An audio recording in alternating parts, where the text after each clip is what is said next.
തേവര കോളേജിലെ എൻ്റെ ജീവിതം പിന്നീടുള്ള കാലഘട്ടത്തിലും എനിക്ക് ഒരു മാതൃകയായിട്ടാണ് മാറിയത്. ഞാൻ പ്രീ ഡിഗ്രിക്ക് വേണ്ടി കോളേജിൽ ചെല്ലുമ്പോൾ പോസ്റ്റ് എസ് ക്ലാസ്സിന് ശേഷം എനിക്കന്ന് 16 വയസ്സാണ്. നിക്കറും ഷർട്ടും ചെരുപ്പില്ലാതെ ചെന്നൊരാളാണ് ഞാൻ കോളേജിൽ. അച്ഛന്മാരുടെ ഗൈഡൻസിലാണ് ഷർട്ടിനകത്ത് ബനിയൻ വേണം, നിക്കറിനുള്ളിൽ ഷഡ്ഡി വേണം, ചെരുപ്പിടണം എന്നൊരു കാഴ്ചപ്പാട് എനിക്കുണ്ടായത്. ഇതൊരു തുടക്കം മാത്രമാണ്. വളരെ അച്ചടക്കമുള്ളൊരു കോളേജാണ് തേവര. അന്ന് വളരെ ചുരുക്കം കോളേജുകളെ കേരളത്തിലുള്ളൂ. ഞാൻ ചെല്ലുമ്പോൾ മദ്രാസ് യൂണിവേഴ്സിറ്റി കീഴിലാണ് തേവര കോളേജ്. അന്ന് കൊച്ചി നഗരവുമായി ബന്ധപ്പെടുക അത്ര എളുപ്പമല്ല. കാരണം ബസ് സർവീസ് ഇല്ല, ഇന്നത്തെ പോലെ ബസ് സർവീസ് ഇല്ല. തേവര പാലമില്ല, തേവര പെരുമാനൂർ ആ പാലമില്ല. അതിന് ഒരു മരത്തടി കൊണ്ടുണ്ടാക്കിയ ഒരു നടപ്പാതയാണ്. അപ്പോൾ ബസ്സിന് വന്ന് പെരുമാനൂർ ജംഗ്ഷനിൽ ഇറങ്ങിയാൽ ആ റെയിൽവേ അണ്ടർ ബ്രിഡ്ജിൻ്റെ താഴെ കൂടെ നടന്ന് ചാക്കോള കോളനി ഒരു ജംഗ്ഷനുണ്ട്, അവിടെ നിന്ന് കിഴക്കോട്ട് പോയി തിരിഞ്ഞ് മട്ടമ്മൽ ജംഗ്ഷനിൽ വന്നിട്ട് വേണം കോളേജ്. ഏകദേശം 2-2.25 കിലോമീറ്റർ നടക്കണം. ഇല്ലെങ്കിൽ ഒരു മാർഗം ബോട്ടുണ്ട്. ഇപ്പോൾ കുമ്പളം, പനങ്ങാട്, എറണാകുളം ബോട്ട് ജെട്ടി എന്നിവിടെയൊക്കെ കണക്ട് ചെയ്യുന്ന ബോട്ട് സർവീസുണ്ട്. ആ ബോട്ട് സർവീസിന് മട്ടമ്മൽ ജംഗ്ഷൻ അടുത്തുള്ള ജെട്ടിയിൽ ഇറങ്ങിയിട്ട് നടക്കണം. അങ്ങനെ ഒരു കാലഘട്ടത്തിലാണ് ഞാൻ തേവരയിൽ ചെല്ലുന്നത്. 5-1-6 ഹോസ്റ്റലുണ്ട്. ബോസ്കോ ഹോസ്റ്റൽ എന്ന പേരിലുള്ള 5 എണ്ണം, മെയിൻ ഹോസ്റ്റൽ എന്ന പേര് കോളേജിനോട് ചേർന്നുള്ളവരാണ്. ഈ മെയിൻ ഹോസ്റ്റലിലാണ് PG സ്റ്റുഡൻസ് താമസിക്കുന്നതും ഏതാനും അധ്യാപകരും. ബാക്കിയുള്ള ഹോസ്റ്റൽ 1, 2, 3, 4, 5 അതിൽ 1, 2, 3 കാത്തലിക് സ്റ്റുഡൻസിനുള്ളതാണ്. 4ഉം 5ഉം അന്ന് ധാരാളം നോൺ കാത്തലിക്സ് പഠിച്ചിരുന്നു, അവർക്കുള്ളതാണ്. അച്ഛന്മാരുടെ ഒരു ചിട്ട വാതിലിന് നമുക്കൊരു ജനല പോലെ വെച്ചിട്ടുണ്ട് കാണാൻ വേണ്ടി. നമ്മൾ കിടക്കുമ്പോൾ, നമ്മുടെ മുറി കിടക്കുമ്പോൾ നമുക്കൊരു പ്രൈവസി ഇല്ല. 2 ബെഡാണ്. അപ്പോൾ 2 പേരാണ് ഒരു മുറിയിലുള്ളത്. ആ 2 പേർക്ക് ഇരിക്കാനുള്ള കസേരയും മേശയുണ്ട്. ചെറിയ മുറി, കുടുസായ മുറി. പക്ഷേ വാതിലിൻ്റെ പകുതി ഇങ്ങനെ അഴിയിട്ട് തുറന്നിരിക്കുക. അച്ഛന്മാർക്കൊന്ന് നോക്കാം ഇയാളുണ്ടോ ഇല്ലയെന്നറിയാം. അപ്പോൾ രാവിലെ 4 മണിക്ക് ബെല്ലടിക്കും. അന്ന് ബെല്ലാണ്. ബെല്ലടിച്ച് കഴിഞ്ഞാൽ ഞങ്ങൾ എഴുന്നേൽക്കണം, പോയി കുളിച്ച് പ്രാഥമിക കാര്യങ്ങൾ ചെയ്യണം. 5 മണിയാകുമ്പോൾ ടാപ്പ് പൂട്ടും, പിന്നെ കുടിക്കാൻ പറ്റത്തില്ല. അതുകൊണ്ട് 4 മണിക്കും 5 മണിക്കുള്ളിൽ നമ്മുടെ പ്രാഥമികമായ എല്ലാ കാര്യങ്ങളും തീർക്കണം. എൻ്റെ ജീവിതത്തിൽ ആ 4 മണിക്ക് ഇന്നും പ്രാധാന്യമുണ്ട്. ഞാനിപ്പോഴും 4 മണിക്ക് എഴുന്നേൽക്കും. എൻ്റെ എല്ലാ കാര്യങ്ങളും തുടങ്ങുന്നത് 4 മണിക്കാണ്. 5 മണിക്ക് പ്രാഥമിക കാര്യങ്ങളും കുളിയും കഴിഞ്ഞാൽ നേരെ മുറിയിലേക്കാണ് വരുന്നത്. ഞങ്ങൾ വായിക്കേണ്ട കാര്യങ്ങൾ, പഠിക്കേണ്ട കാര്യങ്ങൾ, എഴുതേണ്ട കാര്യങ്ങൾ അതൊക്കെ ചെയ്യുന്ന ആ സമയത്താണ്. 7 മണിയാകുമ്പോൾ ഞങ്ങളുടെ അവിടെ ചാപ്പലുണ്ട്, ഹോസ്റ്റലിനോട് ചേർന്ന ചാപ്പലുണ്ട്.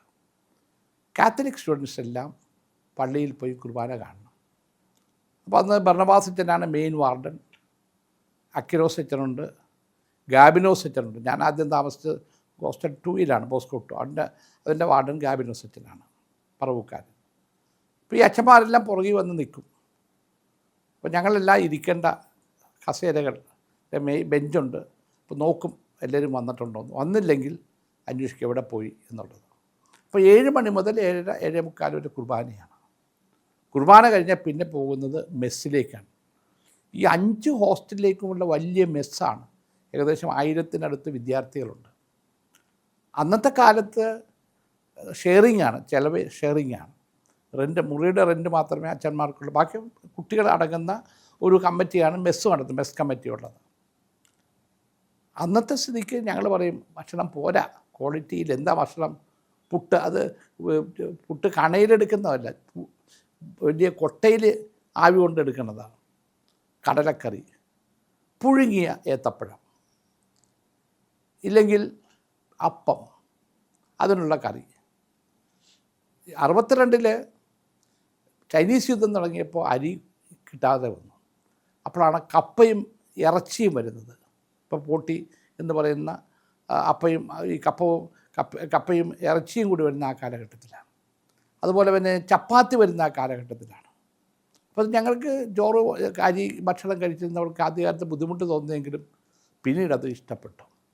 അന്നത്തെ കാലത്ത് ഈ അച്ഛന്മാർ എന്ത് ഭക്ഷണം തന്നാലും ഞങ്ങൾ കുറ്റം പറയും, ഈ അച്ഛന്മാർ ശരിയല്ല, നമ്മുടെ കാശ് വാങ്ങിക്കില്ല. പക്ഷെ ഇന്ന് ആ ഭക്ഷണത്തിൻ്റെ രുചി നാക്കിലുണ്ട്. അന്നത്തെ ചപ്പാത്തി, അന്നത്തെ ഇറച്ചിക്കറി, അന്നത്തെ ദോശ, പുട്ട്, കടല, ഫിഷ് കറി, ഇതെല്ലാം ഇപ്പോഴാണ് അതിൻ്റെ ഒരു മഹത്വം, ആ ഭക്ഷണത്തിൻ്റെ രുചി ഇപ്പോഴാണ് ഞങ്ങളുടെയൊക്കെ നാവിൽ വരുന്നത്. പ്രഗത്ഭരായ വിദ്യാർത്ഥികൾ പഠിച്ച സ്കൂളാണ്. ഇപ്പോൾ M Jacob sir, KM Mani sir, baby John sir, PJ Joseph, അങ്ങനെ പ്രഗത്ഭരായ ധാരാളം ആളുകൾ അവിടെ പഠിച്ചിട്ടുണ്ട് രാഷ്ട്രീയ രംഗത്ത്. അതുപോലെ വിദ്യാഭ്യാസ രംഗത്ത്, ശാസ്ത്ര സാങ്കേതിക മേഖലകളിലൊക്കെ പഠിച്ചു വന്ന ധാരാളമാണ്. അതൊരു സ്പോർട്സിന് പ്രാധാന്യം കൊടുത്ത കോളേജാണ്. ഇങ്ങനെ എല്ലാ തരത്തിലും പ്രാധാന്യം കൊടുത്ത ഒരു കോളേജിൻ്റെ അന്നത്തെ അച്ചടക്കവും ചിട്ടയും ഇന്നാണ് അതിൻ്റെ മഹത്വം കാണുന്നത്. അതുപോലെ കാപ്പി കുടിച്ച് വന്ന് ഒരു 8:30-9 മണിയോട് വന്നു കഴിഞ്ഞാൽ വായിക്കാൻ അവിടെ പത്രങ്ങളെല്ലാം വരും. ലൈബ്രറിയിൽ പോയിരുന്ന് വായിക്കും. വരാന്തയിലാണ് മേശ കിട്ടാൻ ഈ പേപ്പർ കിട്ടും. 9:30 കഴിയുമ്പോൾ 9:45 കോളേജിലേക്ക് പോകും. കാരണം കൃത്യം 10 മണിക്ക് ക്ലാസ് തുടങ്ങും. അവിടെ വരാന്തയിൽ പോലും നിൽക്കാൻ പറ്റില്ല. പ്രിൻസിപ്പൾ ഞാൻ തീവള്ളച്ചനാണ്, നല്ല പൊക്കമൊക്കെ, കോതമംഗലത്തുകാരനാണ്, പൊക്കവും കണ്ടാൽ തന്നെ ഒരു ഗാംഭീര്യമുണ്ട്. അദ്ദേഹം വന്ന് അവിടെ പോർട്ടിക്കോയിൽ നിന്നാൽ ഈച്ച പോലും ആ പ്രദേശത്തോട് പറക്കത്തില്ല. അന്ന് അന്ന് MV വർഗീസ് സാറ് കെമിസ്ട്രിയുടെ ഹെഡ്, PA ഡാനിയൽ സാറ് ഫിസിക്സിൻ്റെ ഹെഡ്, ഔസേപ്പ് സാറ് മാത്തമാറ്റിക്സിൻ്റെ ഹെഡ്, വിധേയത്തിൽ സാറ് ബോട്ടണി, അങ്ങനെ എല്ലാം അറിയപ്പെടുന്നത്. PT ചാക്കോ സാർ ഇംഗ്ലീഷ്, ഉലകന്തർ സാർ ചാക്കോ സാറും മലയാളത്തിൻ്റെ അധ്യാപകന്മാർ, അത്രമാത്രം പ്രഗത്ഭരായ അധ്യാപകരുണ്ടായിരുന്നു. 1 മണിയാകുമ്പോൾ ഭക്ഷണത്തിന് പോകാം, ബെല്ലടിക്ക് നമ്മൾ പോകണം. 2 മണിക്ക് വീണ്ടും ക്ലാസ് തുടങ്ങാം. 4 മണിക്ക് ക്ലാസ് തീരും. 4 മണിക്ക് ക്ലാസ് കഴിഞ്ഞാൽ പ്രത്യേകിച്ച് ഹോസ്റ്റലിലുള്ള ഞങ്ങൾ നേരെ പോകുന്ന എറണാകുളത്തേക്കാണ്. അത് ബസ് സർവീസൊന്നും ഇല്ലല്ലോ, അപ്പോൾ നടന്നു വേണം പോകാൻ. ഇന്നത്തെ ഷിപ്പ്യാർഡിൻ്റെ അകത്തുകൂടി ഫോർഷോർ റോഡുണ്ട്. ഞങ്ങൾ നേരെ നടന്ന് സെൻറ്റ് തെരേസാസ് കോളേജിൻ്റെ മുമ്പിൽ പോയി കൊള്ളാവുന്ന ഒരു 10 പെൺപിള്ളേരെ കണ്ടിട്ടേ തിരിച്ചു പോരുള്ളൂ. കാരണം തേവരെ മെൻസ് കോളേജാണ്, അവിടെ ആരും വേറെ കൊള്ളാവുന്ന ഫേസൊന്നും ഇല്ല ഞങ്ങൾക്ക്. അപ്പോൾ അവിടെ പോയി ഒന്ന് നോക്കി 2-3 പേരെയൊക്കെ കണ്ടുപിടി. അപ്പോൾ ചില ബന്ധങ്ങളൊക്കെ ഉണ്ടാവും. തിരിച്ചു വരുമ്പോൾ സമയമുണ്ടെങ്കിൽ BTH കയറി ഒരു കാപ്പി കുടിക്കും. ഞാൻ ആദ്യമായി മസാല ദോശയും കാപ്പിയും കഴിക്കുന്നത് ഭാരത് ടൂറിസ്റ്റുമാണ്. ഇന്നത്തെ ഭാരത് ടൂറിസ്റ്റുമല്ല, അന്ന് ഒരു ചെറിയ ഓലമേഞ്ഞ ഓടിട്ട ഒരു ചെറിയ സംവിധാനമാണ്. സ്വാമിയുടെ നല്ല ഭക്ഷണം അന്നത്തെ കാലത്തൊക്കെ ഏറ്റവും നല്ല ഭക്ഷണം കിട്ടുന്നത് BTHലാണ്. ഞങ്ങൾ തിരിച്ചു വരും. തിരിച്ച് 6 മണിക്ക് മുമ്പ് ഞങ്ങൾ ഹോസ്റ്റലിലെത്തണം. ഇന്ന് കരടി എന്ന് പറയുന്ന ഒരാളാണ് ഈ ഞങ്ങളുടെ അതിൻ്റെ കാവൽക്കാരൻ, സെക്യൂരിറ്റി. ഏതായാലും ഒരാളപ്പോൾ 6 മണി കഴിഞ്ഞാൽ ആ പ്രദേശത്തൂടെ ആരും ഇറക്കുന്നത് കയറ്റാൻ സമ്മതിക്കില്ല. അങ്ങനെ ഒരു ചിട്ടയായ ജീവിതം. 6 മണിക്ക് വന്നു കഴിഞ്ഞാൽ ഞങ്ങൾ കുളിച്ച് റെഡിയായി 7 മണിക്ക് വീണ്ടും പഠിക്കാൻ കയറും. 8 മണിക്ക് പ്രാർത്ഥന, കൊന്ത സംസ്കാരമുണ്ട്. ഒരു 9 മണി വരെയും ഒക്കെ പാട്ടൊക്കെ ഉണ്ട് അവിടെ. മൈക്ക് പിന്നെ റേഡിയോ, സിലോൺ റേഡിയോൻ്റെ പാട്ടുണ്ട്. ആ പാട്ട് കേൾക്കും. 9 മണിയാകുമ്പോൾ ഞങ്ങൾ പഠിച്ച് 10 മണിയാകുമ്പോൾ ലൈറ്റ് ഓഫ് ചെയ്ത് കിടന്നുറങ്ങണം. ആ ചിട്ടയായ ലൈഫ് അന്ന് എതിർപ്പുണ്ടായിരുന്നെങ്കിലും ഇന്നും ഞാൻ ഫോളോ അപ്പ് ചെയ്യുന്നുണ്ട്. എനിക്ക് എൻ്റെ ജീവിതത്തിൻ്റെ കരുത്തതാണ്. ഞാൻ 4-4:30 എഴുന്നേക്കും, പ്രാഥമിക കാര്യങ്ങൾ ചെയ്യും, വീടിന് ചുറ്റും നിന്ന് നടന്നു നോക്കി എന്തൊക്കെയാണ്. ഇപ്പോൾ ഞാൻ ഒരു ഓർക്കിഡ്സും അക്വേറിയൊക്കെ ഉള്ളതുകൊണ്ട് അതൊക്കെ ഒന്ന് നോക്കും. പത്രം വരും. ഇപ്പോൾ ഇവിടെ തോമ്പള്ളി ഞാൻ താമസിക്കുമ്പോൾ 6 മണിയാകുമ്പോൾ പത്രം വരും, പത്രം വായിക്കും, എഴുതാനുള്ള കാര്യങ്ങൾ എഴുതി 9 മണിയോടെ എൻ്റെ ഓഫീസ് റെഡിയാണ്. അതുപോലെ ഞാൻ ഒരു ബ്രേക്ക്ഫാസ്റ്റ് കഴിക്കുന്നത് 9 മണിയാകുമ്പോൾ, 9:15 ലൈറ്റ് ബ്രേക്കാണ്. 11 മണിക്ക് ഒരു കാപ്പിയോ അല്ലെങ്കിൽ എന്തെങ്കിലും ഡ്രിങ്ക്സോ കഴിക്കും. പിന്നെ 1 മണിക്കുള്ള ഭക്ഷണം, ഉച്ചക്കൊന്ന് കിടന്നുറങ്ങും, 4:30 വരെയും കിടക്കും. പിന്നെ എൻ്റെ മറ്റു ജോലികൾ 8-8:30 കിടന്നുറങ്ങും. അപ്പം ഇങ്ങനെ ഒരു ചിട്ടയായ ജീവിതം എനിക്ക് സംഭാവന ചെയ്തത് തേവര കോളേജിലെ അച്ഛന്മാരുമാണ്.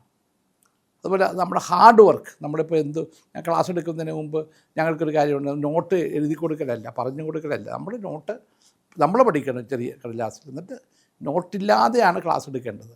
കാര്യം സാവധാനത്തിൽ പറഞ്ഞ് കുട്ടികളെ ബോധ്യപ്പെടുത്തണം. അപ്പോൾ അങ്ങനെയുള്ള ഒരു ചിട്ടയായ ജീവിതത്തിൻ്റെ തുടക്കം എനിക്ക് കിട്ടിയത് തേവര തിരുഹൃദയ കലാലയത്തിലാണ്, പ്രഗത്ഭരായ അധ്യാപകരുടെ കലാലയം. മറ്റൊരു മാറ്റം എൻ്റെ രാഷ്ട്രീയ തലത്തിലുള്ള മാറ്റമാണ്. അതും ഞാൻ തേവര കോളേജിൽ അധ്യാപകനായി വന്നപ്പോഴാണ് ഇന്നത്തെ രൂപത്തിലേക്ക് മാറുന്നത്. എൻ്റെ ജീവിതത്തിൽ കുമ്പളങ്ങിയിലുള്ള കാലത്ത് എൻ്റെ ഏറ്റവും വലിയ ആഗ്രഹം കുമ്പളങ്ങിയിൽ പഞ്ചായത്ത് പ്രസിഡൻ്റാകണം, കോൺഗ്രസിൻ്റെ മണ്ഡലം പ്രസിഡൻ്റാകണം. അപ്പോൾ അതിനുവേണ്ടി എന്താ ചെയ്യേണ്ടത്? മരണം, ജനനം, കല്യാണം, ഉത്സവം, പൂരം, പെരുന്നാൾ, ഇതിനെല്ലാം ഓടിച്ചെല്ലും. എനിക്കപ്പോൾ കുറച്ച് സുഹൃത്തുക്കളുണ്ട്. അന്ന് ഞങ്ങളുടെ ആൻ്റണി കോച്ചേരി എന്ന് പറയുന്ന സീനിയർ നേതാവുണ്ട്, പെരുമ്പള്ളി വക്കച്ചൻ എന്ന് പറഞ്ഞ INTUS നേതാവുണ്ട്. അപ്പോൾ അവരുമായിട്ടൊക്കെ ഒരു കൂട്ടായി. ഞാൻ 1968 അപ്പോൾ അതിനു മുമ്പ് സ്കൂളിൽ പഠിക്കുന്ന കാലത്ത് KSUലോ NSUലോ ഒന്നും ഞാനില്ല, പക്ഷേ സമര പരിപാടിക്ക് പോകും. ഇപ്പോൾ ഒരണാ സമരം, ആൻ്റണിയുടെ കാലത്ത് ഒരണാ സമരത്തിന് ഞങ്ങൾ കുമ്പളങ്ങിയിൽ നിന്ന് ജാഥയായിട്ട് എടക്കൊച്ചി വരെയൊക്കെ പോയ കാര്യങ്ങളുണ്ട്. അത് എറണാകുളത്ത് സമ്മേളനം നടക്കുമ്പോൾ ഞങ്ങൾ പോവാറുണ്ട്. പക്ഷെ വളരെ ആക്റ്റീവ് ഒന്നും ആയിരുന്നില്ല. പക്ഷേ 68 വന്നപ്പോൾ ഞാൻ കോളേജിൽ ചേർന്ന ആ കാലഘട്ടത്തിലാണ് പഞ്ചായത്തിലേക്കും അതുപോലെ DC മണ്ഡലത്തിലേക്കും ഇലക്ഷൻ നടക്കുന്നത്. അപ്പോൾ എനിക്ക് ആഗ്രഹം മണ്ഡലം പ്രസിഡൻ്റ് ആകണം. അപ്പം അന്ന് പീതാംബരൻ മാസ്റ്ററാണ് DCസിയുടെ വൈസ് പ്രസിഡൻറ്റും പള്ളുരുത്തി ബ്ലോക്ക് കോൺഗ്രസിൻ്റെ പ്രസിഡൻറ്റും. അപ്പം നമുക്ക് പുസ്തകം കിട്ടിയാൽ, നോർമലായിട്ട് പുസ്തകം കിട്ടിയാൽ മെമ്പർഷിപ്പ് നമുക്ക് ഇഷ്ടം പോലെ ചേർക്കാൻ പറ്റില്ല, ചേർത്താലേ മത്സരം നടക്കൂ. അപ്പോൾ സാറ് വളരെ ലിമിറ്റഡ് ബുക്കേ ഞങ്ങൾക്ക് തരുള്ളൂ. അദ്ദേഹവുമായി കൂടെ നിൽക്കുന്ന കുറേ ആളുകളുണ്ട്. അദ്ദേഹം ഒരു ഗ്രൂപ്പല്ലെങ്കിലും ഒരു പ്രത്യേക താല്പര്യമുള്ള ആളായിരുന്നു. ഞങ്ങളങ്ങനെയാണ് TH മുസ്തഫ, അന്ന് DC പ്രസിഡൻറ്റ് TH മുസ്തഫയും യൂത്ത് കോൺഗ്രസിൻ്റെ സംസ്ഥാന ജനറൽ K മുഹമ്മദ് അലിയാണ് ആലുവക്കാരൻ. അവരുമായിട്ട് ബന്ധപ്പെട്ടു. ഞങ്ങൾ DCസിൽ നിന്ന് കൂടുതൽ ബുക്ക് വാങ്ങിച്ചു. അങ്ങനെ ശക്തമായ തിരഞ്ഞെടുപ്പ് മത്സരം വന്നു കുമ്പളങ്ങിയിൽ. 7-ാം വാർഡിലാണ് ഒരു വലിയ മത്സരം നടന്നത്. അപ്പോൾ വാശിയ മത്സരം നടക്കുന്ന സന്ദർഭത്തിൽ പീതാംബരൻ മാഷ് അവിടെ അതിലേ വന്നു. ഇത് പറഞ്ഞു, എന്താ അപ്പോൾ ഇവിടെ മത്സരമാണ്, മത്സരിക്കേണ്ടിരുന്നു, തോമസ് മാഷിൻ്റെ വാർഡല്ലേ, മാഷ് വാർഡ് പ്രസിഡൻ്റ് ആവട്ടെ. അപ്പോൾ ഞാൻ പറഞ്ഞു, സാറേ അത് ശരിയാവില്ല, വാർഡ് പ്രസിഡൻ്റായ പിന്നെ എനിക്ക് മണ്ഡലം പ്രസിഡൻ്റ് ആകാൻ പറ്റില്ല, ഞാൻ ആഗ്രഹിക്കുന്നത് മണ്ഡലത്തിലേക്ക് മത്സരിക്കാനാണ്. അപ്പോൾ ഇവിടെ നമ്മൾ മത്സരം നടത്തോട്ടെ, ആരാ ജയിക്കട്ടെ, അപ്പം എനിക്ക് കോൺഫിഡൻസ് ഉണ്ട് നമ്മുടെ ആൾ ജയിക്കുന്നു. അപ്പോൾ സാറ് പറഞ്ഞേ അത് വേണ്ട മാഷ് തന്നെ. അപ്പം മറ്റതല്ലേ വാർഡ് മണ്ഡലം പ്രസിഡൻറ്റ്, അത് നമുക്ക് തന്നെ അഡ്ജസ്റ്റ് ചെയ്യേണ്ട കാര്യമുള്ളൂ, അതൊരു കാര്യമായിട്ട് ഇപ്പോൾ എടുക്കേണ്ടതെന്ന് പറഞ്ഞ് എങ്ങനെ ഞാൻ വാർഡ് പ്രസിഡൻ്റായി. 7-ാം ward president. എൻ്റെ സുഹൃത്ത് പാപ്പച്ചൻ, വളനാട്ട് പാപ്പച്ചൻ, ജോസഫ് എന്ന് പറയുന്ന പാപ്പച്ചൻ ജനറൽ സെക്രട്ടറി. പക്ഷേ ഇലക്ഷനൊക്കെ കഴിഞ്ഞ് മണ്ഡലത്തിലേക്ക് ഇലക്ഷൻ വന്നപ്പോൾ ഞാൻ പേര് സമർപ്പിച്ച് എൻ്റെ പേര് തള്ളിക്കളഞ്ഞു. അപ്പോൾ ഞാൻ പീതാംബരൻ മാഷ് എടുത്ത്, മാഷേ അപ്പം പീതാംബരൻ മാഷ് ചില ചട്ടങ്ങളൊക്കെ ഉണ്ടല്ലോ മാഷേ, നമുക്ക് ശരിയാക്കാം എന്ന് പറഞ്ഞ് അങ്ങനെ എനിക്ക് അന്ന് മണ്ഡലം പ്രസിഡൻ്റാകാൻ കഴിഞ്ഞില്ല. പക്ഷേ അതിനിടയിലാണ് ഞാൻ GS ധാരാസിംഗുമായിട്ട് ബന്ധപ്പെടുന്നത്. ഇന്ന് കുമ്പളങ്ങിയിൽ നിന്ന് കുറേ INTUSക്കാരുണ്ട്. അവർ കൊച്ചിൻ പോർട്ടിലെ ചുമട്ട് തൊഴിലാളികളാണ്. അതിൽ പെരുമ്പള്ളി വക്കച്ചൻ, ഉണ്ട്രാൻ ചങ്കുണ്ണി, രത്തൻ, അങ്ങനെ കുറേ ആളുകളുണ്ട് അവിടെ. അപ്പോൾ അവരുമായിട്ട് ഞാൻ ബന്ധപ്പെട്ടു. അന്ന് INTUSക്ക് ഒരു ഓഫീസ് കുമ്പളങ്ങി ഇല്ലിക്കൽ ക്ഷേത്രത്തിൻ്റെ കിഴക്ക് വശത്തുണ്ട്, റോഡിൻ്റെ കിഴക്ക് വശത്താണ്. അവിടെ അന്നത്തെ INTUSയുടെ നേതാവ് മട്ടാഞ്ചേരിയിലെ GS ധാരാസിംഗാണ്. ധാരാസിംഗിൻ്റെ പിതാവാണ് ആദ്യമായി കേരളത്തെ പ്രിൻറ്റിംഗ് പ്രസ് കൊണ്ടുവരുന്നത്. അദ്ദേഹം കൊച്ചി നിയമസഭയിലെ MLA കൂടിയായിരുന്നു. അങ്ങനെയുള്ള ധാരാസിംഗ് ഞായറാഴ്ച ദിവസം രണ്ടാമത്തെ കുർബാന കഴിയുമ്പോൾ അവിടെ കാറിന് വരും. അപ്പോൾ അന്ന് കാറിന് കുമ്പളങ്ങി വരുന്ന കുറച്ച് ആളുകളേ ഉള്ളൂ. അപ്പോൾ ഇദ്ദേഹത്തിന് കാന്തിത്തൊപ്പിയുണ്ട്, ഒരു ഖദർ പാൻസുണ്ട്, ഒരു വട്ടക്കൈയുള്ളൊരു ഷർട്ടുമുണ്ട്. അവിടെ വെച്ച് ഞാൻ അദ്ദേഹവുമായിട്ട് പരിചയപ്പെട്ടു. ആ പരിചയം എന്നെ INGUസിലേക്കാണ് നയിച്ചത്. അങ്ങനെ 72-ൽ കോട്ടയത്ത് നടന്ന INGUസിയുടെ സംസ്ഥാന സമ്മേളനത്തിൽ ഞാനും പങ്കെടുത്തു. അന്ന് ഉമ്മൻചാണ്ടിയാണ് INGUസിയുടെ കോട്ടയം ജില്ലാ പ്രസിഡൻറ്റ്, PS ജോണാണ് DCC പ്രസിഡൻറ്റ്, ലീഡറാണ് കരുണാകരനാണ് പ്രതിപക്ഷ നേതാവ്, സ്റ്റീഫൻ സാർ INGUസിയുടെ അഖിലേന്ത്യാ ട്രസ്റ്ററും സ്റ്റേറ്റ് പ്രസിഡൻറ്റുമാണ്. പ്രഗത്ഭനായ വാഗ്മിയും വക്കീലൊക്കെയാണ്. അദ്ദേഹത്തിന് എറണാകുളത്ത് KPCC ജംഗ്ഷനിൽ ഒരു സ്വന്തമായിട്ടൊരു ഓഫീസുണ്ട്, 2 നില കെട്ടിടം. ആ കെട്ടിടത്തിൻ്റെ മുകളിലാണ് സാറിൻ്റെ ഓഫീസും താഴെ INGUസിൻ്റെ ഓഫീസ്. അവിടെയാണ് VP മരക്കാരും അന്ന് അദ്ദേഹം പ്രസിദ്ധീകരിച്ച സോഷ്യലിസ്റ്റ് ലേബർ എന്നത് നോക്കുന്ന പൊന്നിക്കര റാഫിയും സെബീന റാഫിയും ഒക്കെ ഉൾക്കൊള്ളുന്ന ഒരു സംവിധാനം, പത്രാധിപ സമിതി അവിടെ ഉണ്ടായിരുന്നു. അപ്പോൾ ഞാൻ അവിടെ ഇടയ്ക്ക് പോയി സാറിനെ കാണും.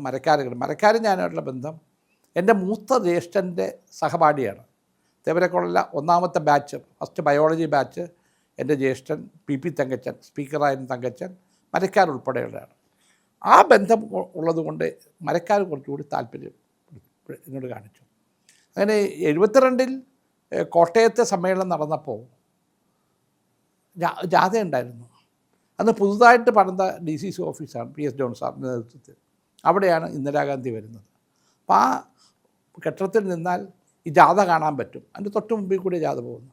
അപ്പോൾ മുദ്രാവാക്യം മുഴുവൻ AK ആന്റണി സിന്ദാബാദ്, ഉമ്മൻചാണ്ടി സിന്ദാബാദ്.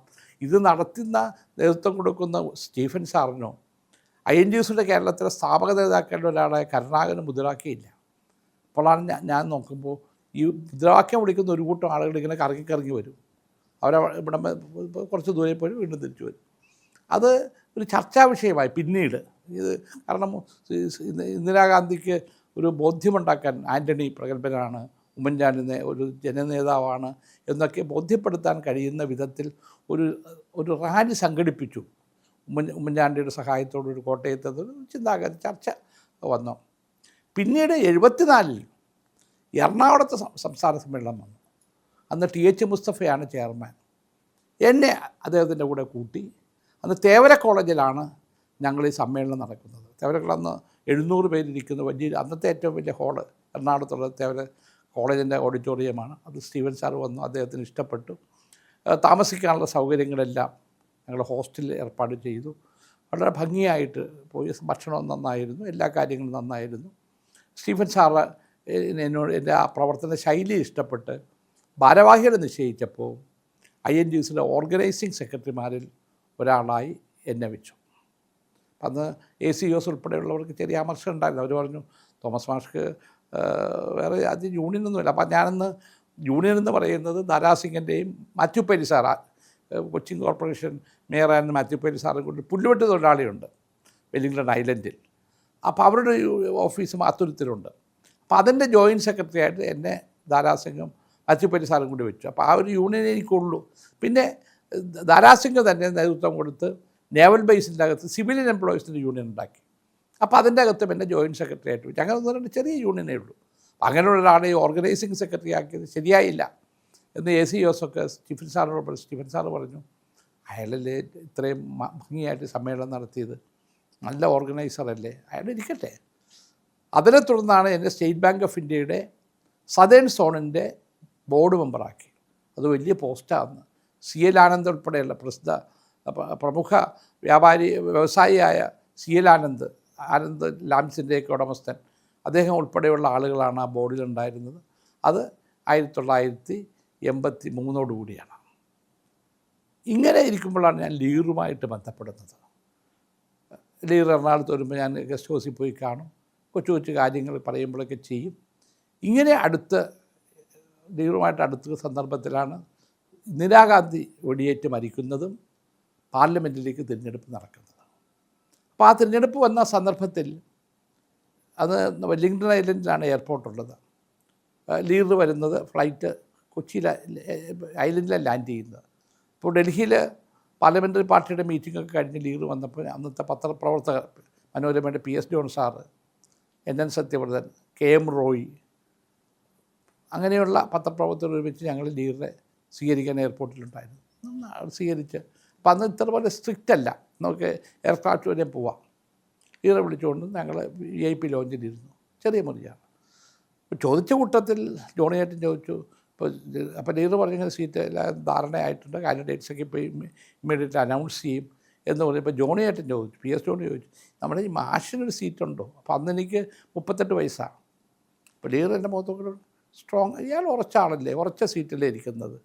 അപ്പം ഞങ്ങൾ അവിടെ നിന്ന് മുറിയിൽ നിന്ന് ഇറങ്ങുമ്പോൾ ജോണിയേട്ടൻ എൻ്റെ ചെവി പറഞ്ഞിടോ, താനാണ് കാൻഡിഡേറ്റ്, അതാ മുപ്പിന്ന് പറഞ്ഞത്. ലീഡർ കൂടെ ഞാൻ കാറിൽ കയറി വാത്തുരുത്തി വന്നപ്പോൾ ലീഡർ പറഞ്ഞു, താനാണ് കാൻഡിഡേറ്റ്. സിറ്റിംഗ് MP സേവർ ഇറക്കലാണ് അന്ന് ഉള്ളത്, അദ്ദേഹത്തെ മാറ്റുക. അതുകൊണ്ട് മരകതൻ ചന്ദ്രശേഖരെ ചുമതലപ്പെടുത്തിയിരിക്കുകയാണ്, ഇതെന്ത് വേണം എന്നുള്ളത്. പക്ഷേ താൻ തന്നെ വരും. ഇത് കഴിഞ്ഞ് ഞങ്ങൾ ഗസ്റ്റ് ഹൗസിൽ വരുമ്പോൾ അന്ന് ഈ ടെലിഫോൺ ബൂത്തിലിരിക്കുന്ന വത്സൻ, അത് ബോക്സാണ്, PB ബോക്സ്. അദ്ദേഹം പറഞ്ഞു, വരാപ്പുഴ രൂപതയിൽ നിന്നൊരു വിളി വന്നിട്ടുണ്ട്, പിതാവിന് സംസാരിക്കണം ലീഡറോടെന്ന് പറഞ്ഞു. ഞാൻ ലീഡറോട് പറയാം. അപ്പോൾ ലീഡറോട് ഞാൻ എന്താ ചോദിക്കുക? അപ്പോൾ അവർ പറഞ്ഞു, പിതാവിനൊന്ന് സീമിനെ ലീഡറെ കാണണം. അപ്പോൾ ലീഡർ പറഞ്ഞു, നമുക്ക് അങ്ങോട്ട് പോവാം, സമയമുണ്ടല്ലോ. അപ്പം ഞങ്ങൾ 11-12 മണിയായി ഗസ്റ്റ് ഹൗസിൽ വരുമ്പോൾ. അങ്ങനെ ഞങ്ങൾ വരാപ്പുഴ ബിഷപ്പ് ഹൗസിൽ ചെന്നപ്പോൾ, സാധാരണ ഞാനും ലീഡറും കൂടെ ഒന്നിച്ചാണ് കയറുന്നത്, 1ാമത്തെ ഫ്ലോറിൽ ഗോവടി കൂടി കയറണം. അപ്പോൾ അച്ഛൻ പറഞ്ഞു, സെക്രട്ടറി പറഞ്ഞു, മാഷ് പോകണ്ട, മാഷ് ഇവിടെ നിൽക്ക്, എന്തോ പറയാനുണ്ട് ലീഡറുമായിട്ട് പിതാവിന്. അങ്ങനെ കുറച്ച് കഴിഞ്ഞപ്പോൾ അന്ന് പിന്നെ ലീഡറും ആർച്ച് ബിഷപ്പ് കൂടി ഒന്നിച്ച് ഇറങ്ങി വരുവാണ്. അപ്പോൾ രണ്ടുപേരും നല്ല സുന്ദരന്മാരാണ് ചുമന്നിരിക്കുക. അപ്പോൾ ഒന്നിച്ച് ഇറങ്ങി വന്ന് ലീഡർ കാറിൽ കയറി. ഇപ്പോൾ കേളന്തല പ്രതാപാണ് ആർച്ച് ബിഷപ്പ്, ലീഡറുമായിട്ട് വലിയ അടുപ്പമുള്ള ആളാണ്. എനിക്ക് എന്നുമായിട്ട് ബന്ധുത്വമുണ്ട്. ഞങ്ങൾ കാറിൽ കയറി മേനയ്ക്ക് വന്നപ്പോൾ ലീഡർ പറഞ്ഞു, കേളന്തല പ്രതാപ് പറയുന്നത് തനിക്ക് സീറ്റ് വേണ്ട, അറക്കലിൽ തന്നെ കൊടുത്താൽ മതി, തനിക്ക് അടുത്ത അസംബ്ലി വരുമ്പോൾ കൊടുക്കാം എവിടെയെങ്കിലും. അപ്പോൾ ഞാൻ പറഞ്ഞു, ലീഡറെ കുഴപ്പമില്ല, ഞാനൊരു സൊസൈറ്റി പോലും മത്സരിച്ചിട്ടില്ല, അറക്കൽ സിറ്റിംഗ് MP ആണ്. പിന്നെ ഈ കേളന്തല പിതാവിനെ പോലെയുള്ള പിതാക്കന്മാരോട് എതിരിട്ടുകൊണ്ട് നമുക്ക് പോകാൻ പറ്റുമോ? അതുകൊണ്ട് അയക്ക് കൊടുക്കുക. അപ്പോൾ ലീഡർ പറഞ്ഞിടൂ, കോൺഗ്രസ്സിൽ ആര് സ്ഥാനാർത്ഥിയാകണം, ആര് മത്സരിക്കണം തീരുമാനിക്കുന്നത് ഞങ്ങളാണ്, പാർട്ടിയാണ്, താനാണ് സ്ഥാനാർത്ഥി. അവിടെ നിന്നാണ് തുടക്കം. പിന്നീട് ഡൽഹിയിൽ നിന്ന് അനൗൺസ്മെൻറ്റ് വന്നു. ആ സമയത്ത് അറക്കൽ നോമിനേഷൻ കൊടുക്കാൻ കളക്ടറേറ്റിലെത്തി. അങ്ങനെ അദ്ദേഹം നോമിനേഷൻ കൊടുത്തുകൊണ്ടിരിക്കുമ്പോഴാണ് ഞാൻ വലിയൊരു ജാഥയായിട്ട് കളക്ടറേറ്റിലെത്തുന്നത്. ഞാൻ നോമിനേഷൻ കൊടുത്തു, ശക്തമായ മത്സരം വരുന്നു. അപ്പോൾ അറക്കലിനെ അക്കോമഡേറ്റ് ചെയ്തു. അത് ആദ്യമായിട്ടൊരു ഇൻലൻഡ് വാട്ടർ അതോറിറ്റിയുടെ ചെയർമാനാക്കി അദ്ദേഹം, ക്യാബിനറ്റ് റാങ്കോടുകൂടി. ഇത് സ്റ്റേറ്റ് കാറുമൊക്കെ കൊടുത്തു. അങ്ങനെയാണ് ഞാൻ മത്സരിക്കുന്നത്. 83,000 വോട്ടിൻ്റെ ഭൂരിപക്ഷത്തോടു കൂടി ഞാൻ ജയിച്ചു. അപ്പോൾ അന്ന് കൊച്ചിയിൽ നിന്ന് ഡൽഹിയിലേക്ക് ഡയറക്റ്റ് ഫ്ലൈറ്റ് ഇല്ല. അന്ന് ഒരു 70-75 പേര് കയറുന്ന ഡെക്കോട്ട വിമാനമാണ്. അതിൻ്റെ കയറി ബോംബെയിൽ ഇറങ്ങണം, ബോംബെയിൽ നിന്ന് ഡൽഹിക്ക് പോകണം. ഇപ്പോൾ ഇവിടെ നിന്ന് ഞാനും വൈഫും കൂടിയാണ് പോകുന്നത്. ഡൽഹിയിൽ ചെന്ന് കേരള ഹൗസിലായിരുന്നു താമസം. ലീഡർ എന്നെ കൊണ്ടുപോയി എല്ലാ നേതാക്കന്മാരെയും പരിചയപ്പെടുത്തി. അതൊരു എൻ്റെ ഡൽഹി ജീവിതത്തിലെ ഒരു പുതിയ തുടക്കമായിരുന്നു.